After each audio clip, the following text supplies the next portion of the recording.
This is obviously not just a Grand Island problem. A lot of our students are concerned with their friends who are using it. This is full-blown addiction. This isn't just something that, these kids are making a decision that affects them now. It's something that, in theory, they could carry with them as an addiction for the rest of their life. It's everywhere is one thing. I mean, they're calling it an epidemic, a nationwide epidemic. Vaping is basically the use of an electronic device that either heats up or vaporizes a liquid which is ingested into the body just like smoking is. Initially, vaping products were made as a stop smoking alternative for adults. What we've seen though is that a lot of kids are finding out that, especially with the easy accessibility of these products, it's a easy way for them to basically take in nicotine, even though a lot of them don't realize it.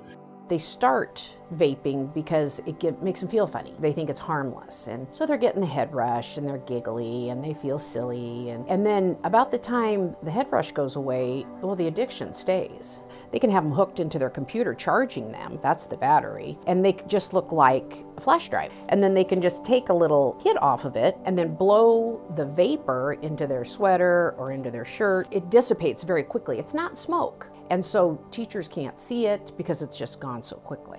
Teenagers that I've talked to that are using, especially the Juuls, they'll say that they're going through a pod and a half, sometimes 2 pods a day, which when translated, that's 20 to 40 cigarettes in one day worth of nicotine. We have contacted elementary age students that are carrying a vapor device around and using a vapor device on a daily basis. One girl told me a story about a young lady came to lunch and was physically shaking because she had just taken, I don't know how many hits off of a vape pen and was shaking because she had so much nicotine in her system. The flavoring on them can be any kind of sort of banana, strawberry, grape. So I think a lot of that draws kids in because they have that flavoring that's coming with it, but that leads to them not understanding how much nicotine or that it contains nicotine. So now we're hooking a new generation on tobacco products, and so that's something that we really try to push, that your brain is still developing until you're 25. And so that makes it more likely to become addicted. It's easier to become addicted since nicotine can rewire your brain, makes it harder for impulse control, concentration, learning, all those things. And so we really push that this is changing the way your brain is working, and it's more likely that you become addicted to nicotine, and also makes you more likely to become addicted to other substances as well. There's a perception with juuling and vaping that it's safe and it's an alternative to smoking, which is far from the truth. It's not safe, and it creates that addiction where they feel like they need to do it, and so that's why we do see it, I believe, in schools, is because there's a chemical need to vape in the bathroom or in between classes, those kind of things. The vapors alone have different toxic metals in them, like chromium, lead, mercury sometimes. They also have other chemicals inside them, like diacetyl. Diacetyl is known irritant for lungs, and that's why so many of these kids end up getting a disease or getting a byproduct of it called popcorn lung. With our local area schools, we do a lot of work with them. Over all the schools, we've seen at least 250% increase from last year's tobacco policy violations. And that's just up until February. And so that's not even including what is going to happen the rest of this year.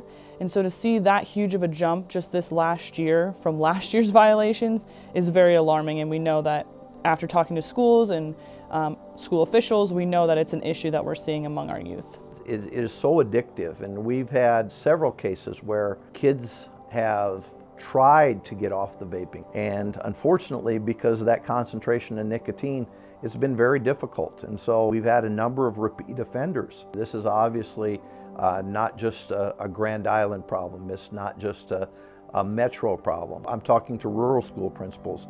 They're seeing these same things. I think our parents are pretty surprised on how widespread it is amongst teenagers today. Our youth they're aware of what's going on. A lot of our students are concerned with their friends who are using it, and they definitely admit to at least being pressured outside of school for vaping use. I visited with one student who's now in college. She started vaping for those same reasons as I mentioned before, because it makes you feel funny and you've got a head rush. And she said, then those feelings went away, and here I was still vaping. She was embarrassed that she was addicted to it. This is full-blown addiction. This isn't just something that, these kids are making a decision that affects them now. It's something that, in theory, they could carry with them as an addiction for the rest of their life. This is a problem that is not unique to any school in particular, and there's also no school in particular that's immune to this problem. We really pride ourselves on building that awareness now and having opportunities to get the word out that this is something that happens here, and we need to show solidarity in combating that. We think back to when tobacco first got started. We didn't know that it was bad for us. Everyone was doing it. It was a cool thing to do.